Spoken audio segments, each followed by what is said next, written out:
Hello friends, welcome to my channel R S working accountant. मैं हूं रवि सोरठिया और हम लोग सीख रहे हैं जीएसटीआर 1 रिपोर्ट्स के अनसर्टेन ट्रांजेक्शन्स जिसमें मिसमैच आता है और करेक्शन नीडेड होते हैं, उस पर ये वीडियो मैं बना रहा हूं। दोस्तों, ये 6th वीडियो है और इसमें मैं आपको एक गो थ्रू दूंगा एक कि इसमें क्या क्या प्रॉब्लम्स आ सकती है। तो एक छोटा सा गो थ्रू रहेगा इसमें और आपको ये जो जितने भी यहाँ पर है वो क्यों आ रहे हैं वो मैं आपको बताऊंगा। तो दोस्तों, वीडियो अगर पसंद आती है तो प्लीज़ चैनल को सब्सक्राइब करिएगा और ज़्यादा से ज़्यादा लोगों तक शेयर करिएगा। अभी यहाँ पर है, हम लोग एस्केप करता हूँ एक बार। यहाँ पर देखिए, uncertain transactions correction needed, enter किया मैंने। एंटर करने के बाद ये देखिए 33 ऐसे ट्रांजेक्शन्स है जिसमें मिसमैच है इन्फॉर्मेशन में। यहाँ पर देखिए GST registration details of the party are invalid और नॉट स्पेसिफाइड। एंटर किया, क्यों आ रहा है? फर्स्ट वाले में गए, ये देखिए रेगुलर है। वैशाली चतुर्वेदी एक अनरजिस्टर्ड कंज्यूमर है, तो यहाँ पर अनरजिस्टर्ड होना चाहिए। यहाँ पर जब हम आएंगे तो यहाँ पर अनरजिस्टर्ड करना चाहिए। अगर जीएसटी नंबर नहीं है तो ये अनरजिस्टर्ड कंज्यूमर हुआ। एक पार्टी में भी जाके देखते हैं, ये देखिए कोहिनूर होटल्स प्राइवेट लिमिटेड, ये एक होटल है प्राइवेट लिमिटेड, इसमें नाम दिया हुआ है। तो यहाँ पर जो है रेगुलर डाला हुआ है, बट यहाँ पर जीएसटी नंबर नहीं डाला हुआ है। तो अगर पार्टी रेगुलर है, जीएसटी नंबर है, तो जीएसटी डालना पड़ेगा। खाली रेगुलर डालने से नहीं होगा, जीएसटी नंबर भी डालना पड़ेगा, तब जाके होगा। तो इसमें इस तरीके की प्रॉब्लम्स आती है। ये देखिए एमके शुगर प्राइवेट लिमिटेड, यहाँ पर भी देखिए प्राइवेट लिमिटेड है, कंपनी है, रेगुलर में डाला हुआ है, बट जो ये जीएसटी रजिस्ट्रेशन टाइप है उसको रेगुलर में डाला हुआ है, बट यहाँ पर जीएसटी नंबर नहीं डाला है। तो ऐसे ही होता है। यहाँ पे श्रीपाल यादव में एक बार देख लेते हैं। श्रीपाल यादव में भी देखिए रेगुलर डाला हुआ है बट जीएसटी नंबर नहीं डाला हुआ है। श्रीपाल यादव नाम है, तो ये पॉसिबिलिटी है कि अनरजिस्टर्ड कंज्यूमर होगा। चलिए बैक जाते हैं, सेकंड वाला देखते हैं। टैक्सेबिलिटी टाइप इज इनवैलिड और नॉट स्पेसिफाइड। इसमें क्या होगा, आपका जो टैक्स टाइप है वो प्रॉपर आपने नहीं डाला होगा, इसके लिए ये आपका उसमें एरर आ रहा है। एक बार हम लोग यहाँ पर देखते हैं, एचएसएन इनवैलिड और नॉट स्पेसिफाइड। एंटर किया, यहाँ पर देख सकते हो अभी हमने एक वीडियो बनाया था इसी सीरीज पे, ट्रांसपोर्टेशन चार्जेस डाले थे। तो ट्रांसपोर्टेशन चार्जेस में एचएसएन कोड नहीं डाला हुआ था, पहले ट्रांसपोर्टेशन का बताया था। अभी हम लोग यहाँ अल्फा ट्रेडर्स में चलते हैं और यहाँ पर डिलेक्स पेपर में जाके कंट्रोल एंटर करते हैं। ये देखिए एचएसएन कोड डाला नहीं हुआ है, इसकी वजह से ये दिख रहा है। वहाँ पर एज पर कंपनी स्टॉक डाला हुआ है, तो एज पर कंपनी स्टॉक में एचएसएन नहीं डाला था। स्पेसिफाइड डिटेल शेयर करके जब इसमें डालेंगे एचएसएन कोड तब वो शो करने लगेगा। तो ये प्रॉब्लम इसकी वजह से ये वाला शो हो रहा है, H S N is invalid और नॉट स्पेसिफाइड। उसके आगे और एक है unable to determine the transaction type. अभी ये एंटर करेंगे तो ये तो जर्नल एंट्रीज है, तो ये तो ज़रूरी है ही नहीं, बिकॉज हम जीएसटीआर 1 की रिपोर्टिंग कर रहे हैं जिसमें सेल्स वाउचर होते हैं आउटवर्ड सप्लाईज के। Tax laser is not specified.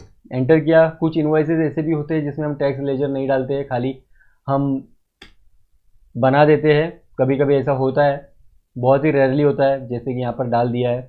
किसी को चाहिए होता है कभी डमी इनवॉइस ये वो, तो वो भी इसमें शो कर देगा अगर आपके महीने में होगा तो, वो मंथ में आता होगा तो यहाँ पर सिर्फ डाल दिया है पार्टी को कभी बताने के लिए यहाँ पर। इसके वजह से ये यहाँ पे शो हो रहा है। या तो आपने अगर टैक्स लेजर मिस कर दिया है, जैसे सीजीएसटी एसजीएसटी मिस कर दिया है, तो वो आपका पक्का इसमें शो होगा। इसमें देखिए मिस हुआ है, 4 इनवॉइस ऐसे बने हुए हैं जिसमें टैक्स लेजर नहीं है। देखिए ये पहला, ये दूसरा, तीसरा और ये चौथा, तो इसमें टैक्स लेजर नहीं डाले, इसके वजह से दिख रहा है। Party GST and company GST cannot be same.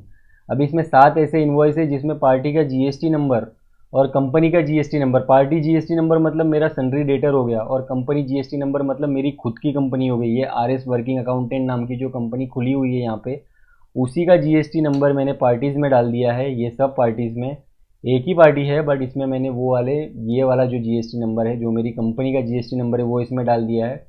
ये गलती कब होती है वो मैं आपको बताता हूँ। अभी न्यू अकाउंटेंट आता है और हम उनको एक सेल्स बिल बनाने देते हैं, या हमारी गैर हाजिरी में जब वो इन्वॉइस बनाता है, जब उसको प्रोफॉर्मा इन्वॉइस मिलता है और वो प्रोफॉर्मा इन्वॉइस में देख देख के बनाता है।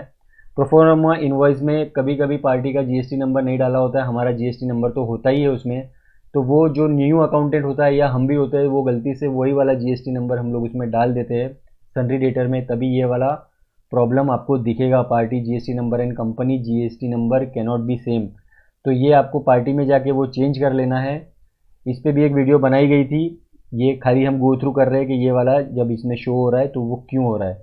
नीचे का देखते हैं, वाउचर नंबर इज़ इनकरेक्ट और नॉट स्पेसिफाइड। ये वाला इसलिए शो हो रहा है क्योंकि इसमें कहीं पे भी वाउचर नंबर नहीं डाला हुआ है। यहाँ पर देखिए वाउचर नंबर नहीं डाला हुआ है। तो आपका कभी एक आध मिस हो जाएगा तो वो आपको इसमें दिखेगा, जब वाउचर नंबर नहीं डालोगे तो आपका ऐसे लिख के आएगा वाउचर नंबर इज इनकरेक्ट और not specified. Mismatch in GST registration details between the party and transaction.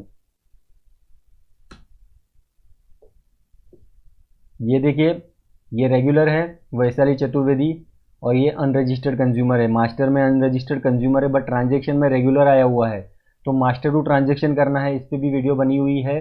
तो इसके वजह से ये प्रॉब्लम आती है, ये mismatch in GST registration details between the party and transaction. Party में कुछ और रजिस्ट्रेशन डिटेल डाली है, ये देखिए ये मेन है रजिस्ट्रेशन टाइप। मास्टर मतलब पार्टी क्रिएशन में आपने अनरजिस्टर्ड डाला हुआ है बट ट्रांजेक्शन में रेगुलर हो गया है, तो ये प्रॉब्लम आती है। अभी ये वाली भी प्रॉब्लम्स आते हैं, यहाँ पे महाराष्ट्र है, यहाँ पर मास्टर में महाराष्ट्र है और यहाँ पर समझ लीजिए कोई और स्टेट है, ये आपका ई इनवॉइस में प्रॉब्लम आएगा इस तरीके का। जब ई इनवॉइस आप जनरेट करोगे तो आपका ये उसमें ये सब प्रॉब्लम बहुत आती है, कंसाइनी में कुछ और डिटेल्स है और ये मास्टर में कुछ और डिटेल है और बिल में ट्रांजेक्शन में कंसाइनी में कुछ और डिटेल है, तब ये सब प्रॉब्लम्स आती है।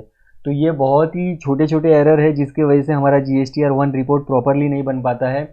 तो इसी के ऊपर ये वीडियो था दोस्तों। वीडियो अगर पसंद आया होगा तो प्लीज़ चैनल को सब्सक्राइब करिएगा। मैं मिलता हूँ आपको इसी तरह के किसी और वीडियो में, तब तक के लिए thank you so much for watching my videos. Bye.